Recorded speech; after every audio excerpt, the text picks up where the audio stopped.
waaw ñu ngi jàppante ndeysaan kenn ku ne yaa ngi def pexe pour daan sa morom waaw waaw kooku mooy Saka Diori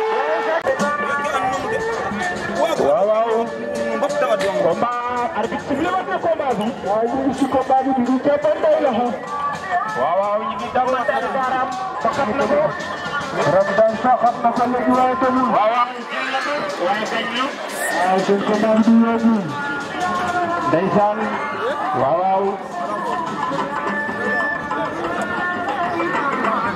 diggante Ramdan ak Saka Diori waaw waaw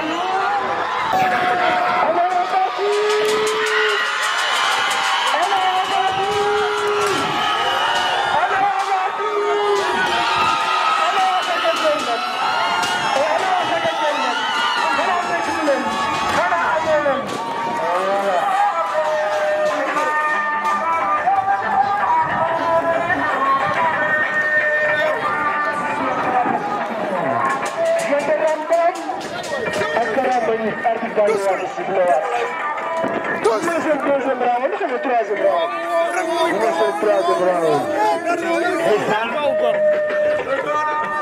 Bah, tout est là dedans. Saka Diori tamit dedans. Arbitre sifflé na. Arbitre sifflé waat na combat bi. Arbitre sifflé waat na combat bi. Ndeysaan mu ngi fi des na ci amagu Ramdan